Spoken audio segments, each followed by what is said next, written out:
எல்லாமே வேலை முடிச்சாச்சு, சமையல் முடிஞ்சாச்சு. அடுத்து இப்போ வந்து சின்னதாக ஒரு சின்ன ஒர்க் அவுட், ஏதாவது நம்மள வண்டிக்குள்ளேயே முடிஞ்ச அளவுக்கு.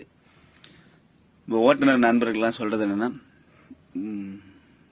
முடிஞ்ச அளவுக்கு எவ்வளோ நம்ம விழுந்து விழுந்து சம்பாரிச்சாலும் கடைசியாக நம்மளை வந்து அந்த பணத்தை நாமளே செலவழிச்சு போயிடக்கூடாது.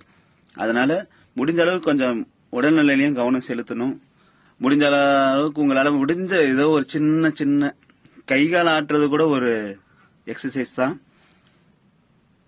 அது ஒரு சப்போஸ் அது என்ன ஏதுன்னா நான் ஃபாலோ பண்ணுறதை நான் உங்களுக்கிட்ட ஷேர் பண்ணுறேன். முடிஞ்சால் நீங்களும் அந்த மாதிரி பண்ணுங்க. ஏன்னா நோயற்ற வாழ்வே குறைவற்ற செல்வம்.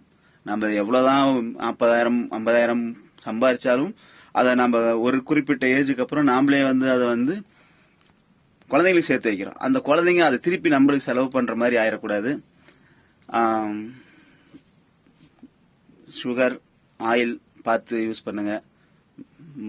மேக்சிமம் வந்து ட்ரிங்க் பண்ணாதீங்க. ஏன்னா நம்ம ஹெல்த்து கெடுறதுக்கு 100% பார்த்தீங்கன்னா எனிமையே நம்ம ட்ரிங்க் தான். நானும் ஒரு காலத்தில் அப்படி தான் இருந்தேன். பட்டு நான் கொஞ்சம் சில இதனால மறுபடியும் அதெல்லாம் வேணாம் அப்படின்ட்டு வந்துட்டேன். இப்போ நம்ம சின்ன ஒரு ஒர்க் அவுட் பார்க்கலாம் ஃப்ரெண்ட்ஸ். ஒர்க் அவுட் ஸ்டார்ட் பண்ண போகிறேன். நெக்ஸ்ட் வீடியோவில் பார்க்கலாம்.